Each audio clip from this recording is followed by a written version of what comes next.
So this is my top 5 workout shoes of 2023. So I've been through my Strava training log for 2023, added up all the workout miles and shoes to bring you this list of my top 5 workout shoes of the year. An interesting stat so far up until the end of November, I've run 2,363 miles. 357 of those have been done on workouts, which is around 15% of my yearly mileage. So although we're not quite at the end of the year yet, some of these shoes have really done some good stuff. We're going to be going through those 5 shoes now. So if you're excited for today's video, guys, make sure you give it a like, share it with your friends, and of course subscribe to the channel for weekly running content. Let's dive in. Now, just before I bring you the 5, I want to give you positions 6, 7 and 8 because these guys have come incredibly close, and there is one exception to this list that it might just creep up into the top 5. We'll go through them now. It was the Nike Streak Fly, it was the On Cloudflow 4, and it was indeed the Saucony Kinvara 14. That is the exception to the rule because that's come into my possession late on and I'm loving it. So I have a feeling that if I recorded this on the 31st of December, you'd find that one in particular in the top 5. But these have all had 3 runs in them, totaling in and around anywhere from 15 to 20 miles. So those guys have done really well, but now let's get into the 5. So coming in at position number 5 is the Nike Next Percent 2. 4 runs in this thing, totaling around 22 miles. They've all been relatively small workouts, and where I tend to use these is when I'm planning to use my version 1 white pair for race day, which for me are the best. I like to slip on the version 2s, which for me aren't quite as good, but I've got a couple of pairs of them kicking around, so I use those for sort of training sessions, or I almost want to simulate what it's going to feel like on race day because they're very similar feel. It's just kind of that upper and the midsole, which is just a slightly bit different for me. But slipping them on, practicing race pace, getting used to what it's going to feel like on race day, that's where I find them to be really good. They also got a lot of use for long runs this year. So they've been sprinkled through my training quite a lot, and although I tend to say that they're my least favourite pair of Next Percents, they do seem to creep in to these lists quite often. So the Next Percent 2 coming in at number 5. And coming in at number 4 is the Puma Deviate Nitro Elite 2. 6 workouts in this thing, 39 miles. What a shoe this has been this year. I've loved this thing. It's appeared in a few videos since me producing a review around it. But I think I put it in a surprisingly good video of 2023, some shoes that have really shocked me. And again, I've just gravitated towards this thing for workouts. They're not quite a racing shoe for me, although that's what they're designed for. I don't really feel like they kind of compete with those Next Percents, Endorphin Pro 3s, Endorphin Elites, probably the Asics shoes, which I can't test, as you know.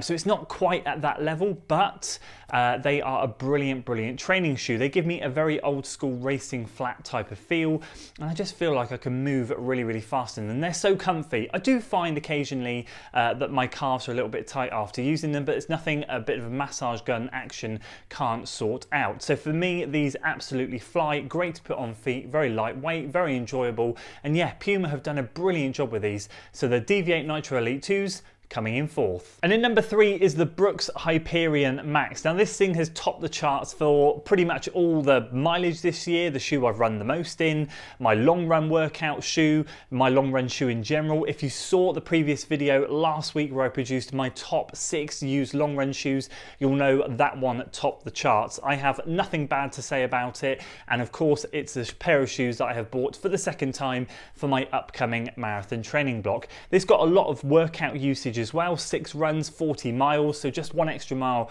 in the Deviate Nitro Elite 2s, but I did sort of save them more for those longer efforts. I used them a lot of my medium long runs, on my long runs, long run workouts, moderate runs and easy runs, and they've had a good share of workouts as well. As you can see, 3rd place. There's nothing more for me to say on this shoe. It's absolutely fantastic. It handles everything from easy recovery paces right up to the top end. There's no better daily trainer than the Brooks Hyperion Max this year. And a massive surprise coming in at number 2, the Saucony Endorphin Pro 3. This surprised me. This was used a lot back in my marathon training cycle back at the beginning of the year. So for me, I was doing sort of midweek workouts and then long run workouts, and just those are the 2 focuses. And they took up 6 workouts, so exactly the same as the Deviate Nitro Elite 2 and of course the Brooks Hyperion Max. And again, 40.8 miles, so just edging into second place by less than a mile. But for me, yeah, I didn't realise I'd use them as much as I had.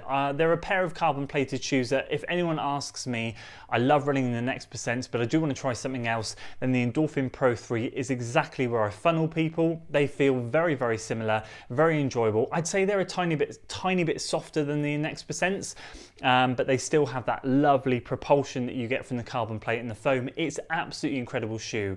Now my pair have well over 200 miles in them now, so I really am trying to get bang for my buck out of them. I haven't used them as much lately, but they're definitely a shoe that I will just continue to use here and there. And I'm sure they'll pop up in 2024 as well. There's no way I'm getting rid of them. They still feel really, really good at this stage, and they've still got plenty more life in them. So yeah, the Endorphin Pro 3 coming in at number 2. And finally, number 1, top spot goes to the Adidas Takumi Sen 9.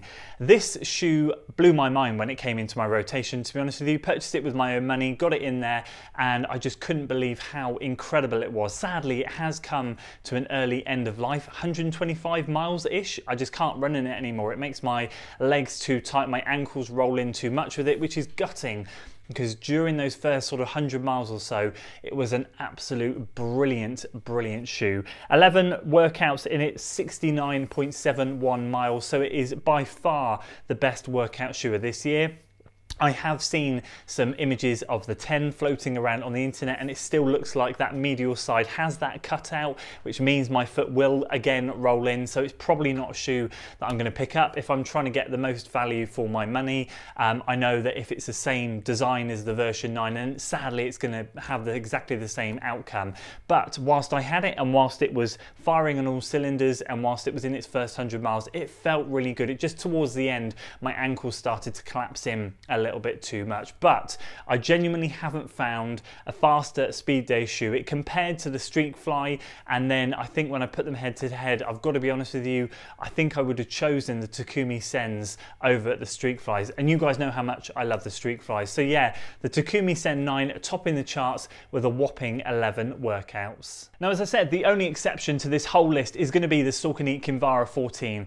This shoe, although it's only in what was it, 6th place or 7th place with 3 runs, is going to have more by the end of the year. Now, it probably won't bump up into 4th, 3rd and 2nd. It might get to 5th place, but either way, that shoe is an absolute winner for me. I'm getting that same vibe that I got from the Takumi Sens, that lovely lightweight feeling. It's lighter than Takumi's actually, and you just move so fast in the shoe. What I personally have to be careful of in these super lightweight shoes is the tightness up the inside of my leg. Less foam I have in the shoe, the more my ankles are susceptible to rolling in as I go through the gait cycle, because I think when I look at my form, there are occasions when I look and go, when you get fatigued, you do need a little bit of support and a little bit of something bumping up that medial side to stop you rolling in. Most of the time I'm fine, and I always run in neutral shoes, but I have noticed this to be the case when I use slightly lower drop shoes. So I'm keeping my eye on the Kinvara, seeing how I feel. So far so good. They are an absolute blinding shoe this year, one that I'm really loving, and one that is really putting itself up there for, again, probably the speed workout shoe of the year, in contention with the Takumi Sen 9. So there we go, that's my top 5 workout shoes of 2023 done. Obviously there's another month to go, and if you don't already follow me over on Strava, I'll leave a link in the description below, as I always do on every video. You can go and check out my training on there. Everything gets documented and you'll see what shoes I use throughout the month of December. As I said, there's not going to be too much shift now, but that Kinvara no doubt will bump up probably into 5th spot, knocking the next percent 2 down. But there we go. I'd love to hear from you guys. What's your favorite workout shoe of the year? What's been the standout for you guys that you've gravitated towards every time you needed to do some kind of speed intervals, some longer tempo stuff? I'd love to hear what your workout shoe of the year is. Please do drop it in the comments below and share those with everyone. That's it from me today, guys. I hope you enjoyed the video. If you did, please do consider giving it a like, share it with your friends, and of course subscribe to the channel for weekly running content. I'll see you on the next one. Until then.